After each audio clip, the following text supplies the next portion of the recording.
Welcome to the Dr. Zwig Show, where I show you how bad states of mind and difficult life issues aren't pathological, but rather signs of personal growth trying to happen. All right, let's get into it.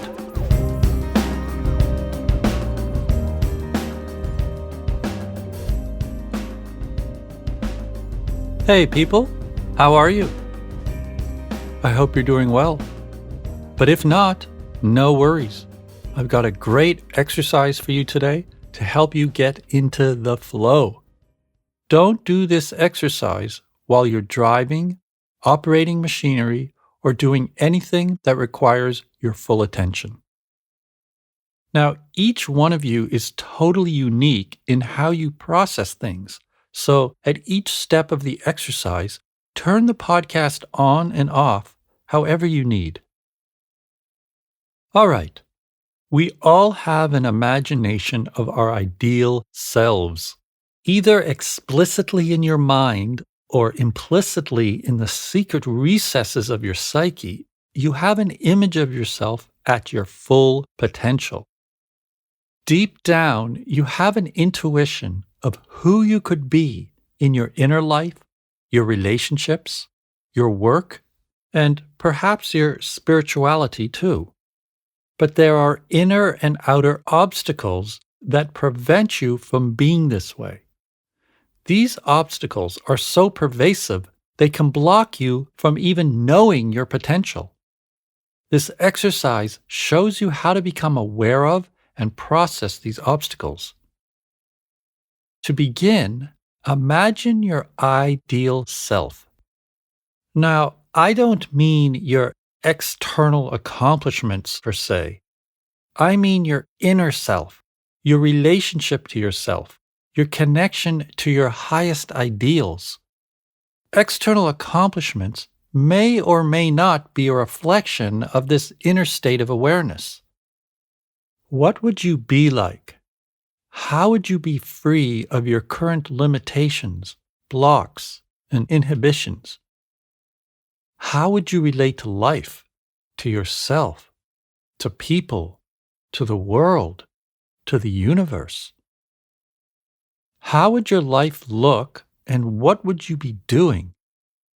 Let's paint a picture of this awesome you. To do this, I want you to free up your imagination. Be unreasonable.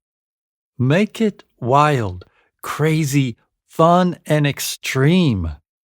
Don't limit yourself, and don't be practical to begin with. Being pragmatic should always follow, not precede, your dreaming. You have special things about you that only you know of, and now is the time to acknowledge them. Who would you be if you were able to embody and express your highest ideals? Begin by making a picture in your mind of what you would look like. What kind of energy would you exude? What kind of clothes would you wear? How would you move, speak, relate, and behave? Watch an inner movie of yourself embodying your ideal way of being.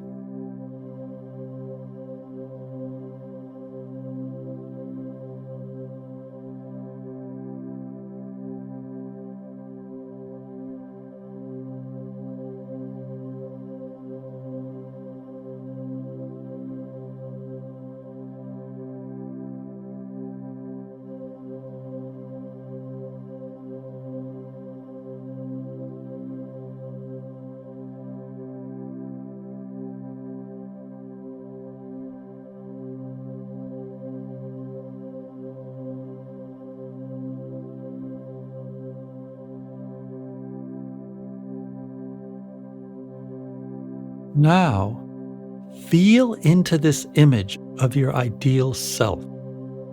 Imagine you are him or her. Feel deeply into it. Experience it. be it for a minute.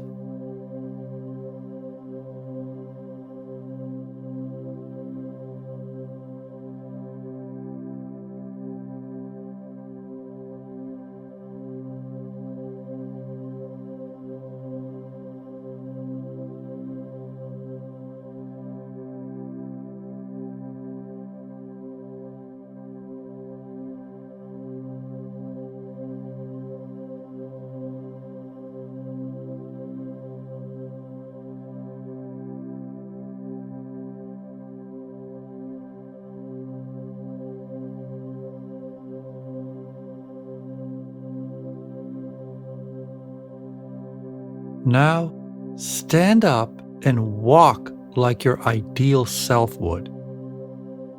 Feel the power, confidence, and beauty in your strides and posture. While you do this, think and maybe even speak like your ideal self would. Inhabit its attitude and total way of being. Own it. And don't worry if you feel silly or awkward acting out your ideal self. It's actually something within you, and we're just amplifying and exploring it. So go ahead and turn the podcast off and turn it on again when you're ready.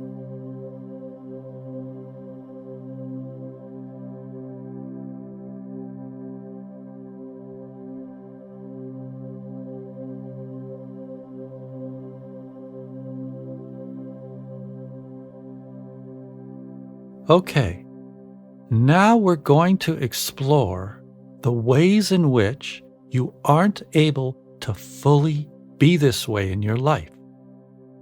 We're going to examine what blocks you from actually living this way and identifying with it.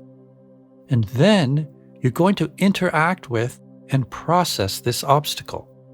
But before we do this, take note of the following things. It's easy to identify outer obstacles, like I need more money, I need the right degree, I need the right partner, the right situation, and so on. But these things aren't what's going to determine whether you become your true, authentic self and reach your full potential. Your attitude and self-awareness are the keys. In other words, the real obstacle to you becoming your ideal self is your current self. Therefore, you're going to be hunting for an attitude or belief system that blocks you. This will come from either your inner critic or your belief systems. In addition, your relationships or community may present obstacles, but for this exercise, focus on your inner processes. Now, we all know how an inner critic can block us, but how can a personal or cultural belief system do this? Well, beliefs are powerful. Why? Because we believe them. We accept them as fact and don't question their validity. They become permanent fixtures in our psyches. The problem is that they can be limiting or even downright wrong and oppressive. We just don't see it. We're married to what we believe. Sometimes your mind thinks one thing, but your deepest feelings don't agree. They know there's a truth that's being overlooked. You may even feel and know that you're oppressed by your belief, but somehow the belief wins out. Okay, let's do this. See if you can identify an area of your life in which an inner critic or belief system blocks you from becoming your ideal self.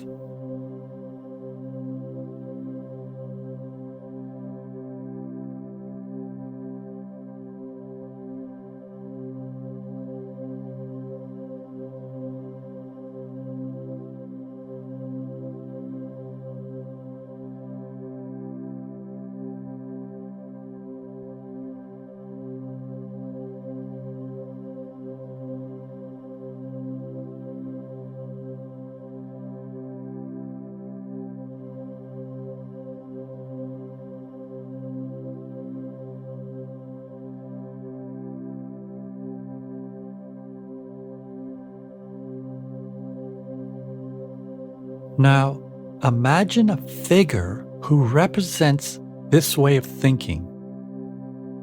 If it's your critic, you already have a sense of this character. If it's a belief system, make a picture of a real or imaginary character who promotes and defends these beliefs. Visualize a spokesperson for this way of viewing life. Get a good sense of how he or she looks, their energy and personality. Watch them in an inner movie.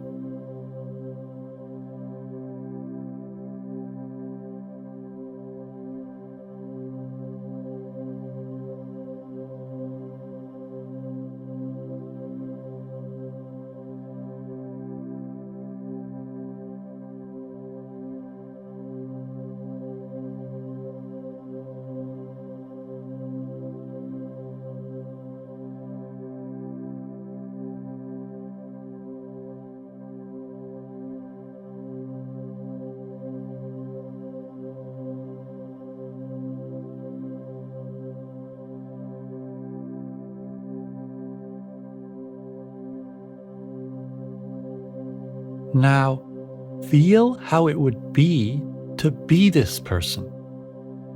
Imagine you have the power to block someone from being their true self. Feel into this energy and personality.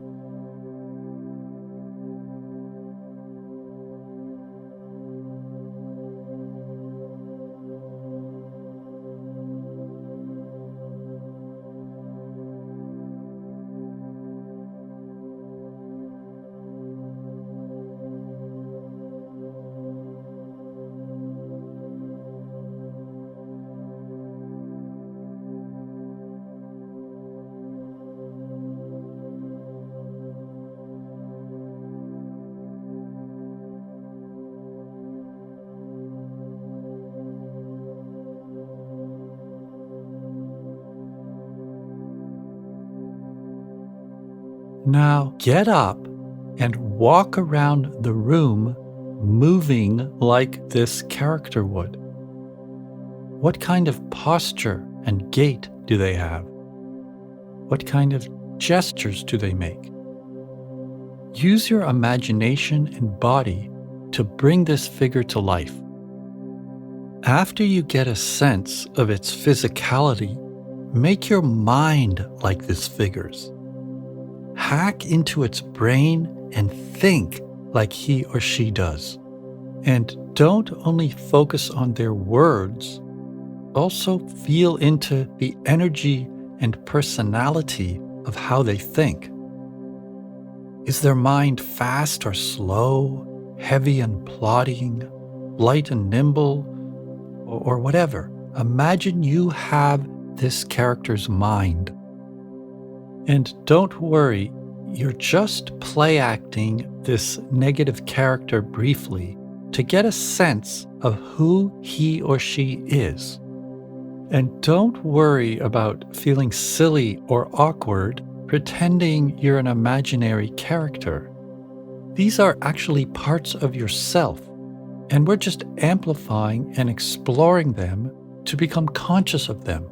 So go ahead and turn the podcast off and turn it on again when you're ready.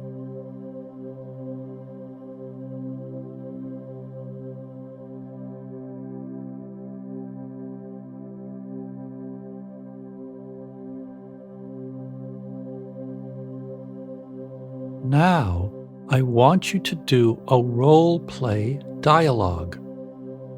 As the figure that blocks you, tell your current self all the reasons you shouldn't become your ideal self. Then switch out of that role and re-access and embody the power of your ideal self. In this role, discuss, debate, and argue with the part that blocks you. Educate it, but also leave a bit of space open to learn from it in case it has a nugget of wisdom hiding within its oppressive nature.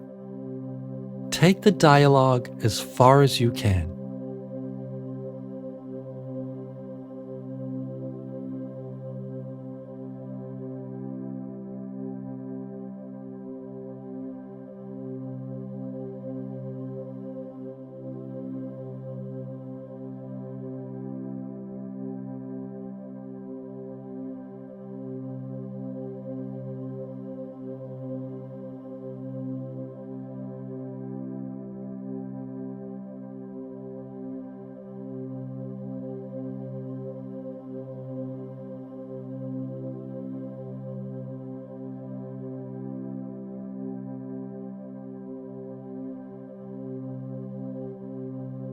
All right, here are some questions to help you complete the process. How have you related to your ideal self up to now? Has it existed only in the realm of fantasy? Or has it been something real you felt you can connect with and pursue in your life?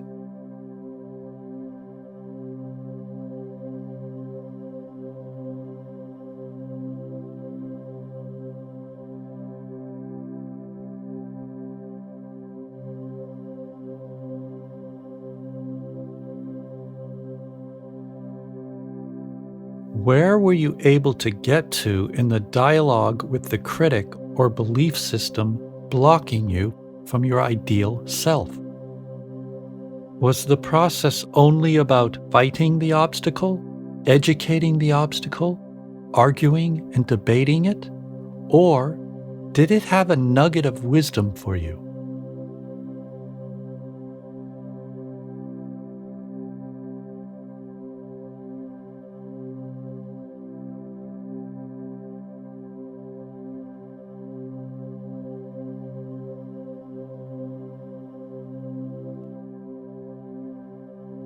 How can you apply your ideal self to your problems, your relationships, your work, and your spirituality?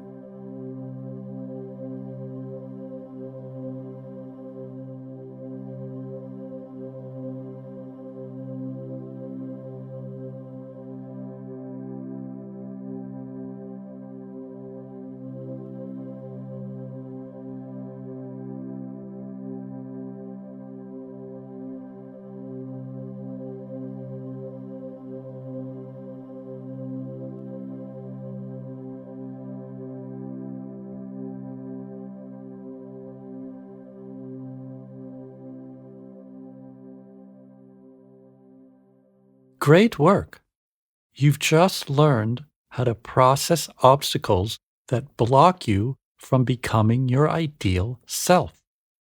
You did this by seeing, feeling, moving, embodying, and thinking like you imagine your ideal self would, identifying what stops you from being this way, play acting this obstacle, and then dialoguing with it.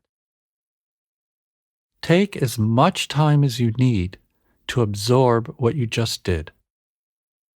If you feel like it, you can listen to some bonus material where I share some of my clients' experiences doing this exercise. That's up next.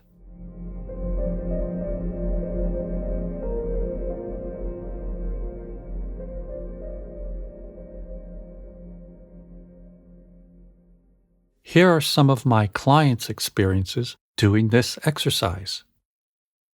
A 21-year-old man's vision of his ideal self was a free spirit who isn't controlled and oppressed by what society tells him. Specifically, he didn't want his job to be his main focus in life. He wanted to focus on his inner experiences and relationships instead of creating financial stability. His obstacle was a belief that this just wasn't realistic because it's not a viable way of living. He visualized his father as someone who would hold such a viewpoint, and he dialogued with this inner figure. The father part said he understood the son's interest in living this alternative way, but had one important nugget of wisdom to convey. He said that the harder my client works, even if he isn't interested in his job, the more financial stability he will have, which in turn will free him to pursue what he's really into. The result was a pretty cool collaboration of the two viewpoints. A 33-year-old woman's vision of her ideal self was a calm, self-assured person who could live her life on her own terms. To her, this meant not having to have children if she didn't want to, and in fact, not even being in a relationship if she didn't feel like it. Her obstacles were the voices of her mother, grandmother, and two sisters, all of whom judged her for being single and not wanting to have a family. She dialogued with these inner figures and, after a struggle, managed to have some influence on them. She made them see that times have changed, women are more free to follow their personal inclinations, and that it'll all work out. The challenging parts didn't totally relent, but just doing the dialogue gave my client a great sense of relief. It connected her to and helped her better understand her own beliefs. Over time, the more she connected with what she really thinks and feels, the more these inner obstacles faded. A 41-year-old man's vision of his ideal self was being relaxed and chilled out. In his everyday life, he spent much of his time agitated and worried about his finances, his relationships, and his future. When I asked him why he worries so much, he said he feels if he stops worrying, his life will fall apart. He imagined a figure that worries, a sort of mythical anima figure, and play-acted her. Then he dialogued with her. But in the middle of the work, something strange happened. He suddenly felt dizzy and had to lay down. I encouraged him to take his time and relax. He lay down on the floor, I put a pillow under his head, and within 2 minutes he had fallen asleep. It was pretty crazy, me sitting in my office listening to my client snore. A few minutes later he awoke and said he had had a dream. In the dream, he was falling through the air. We explored the fantasy and sensation of falling, and he got in touch with a deep sense of freedom and detachment from his worries.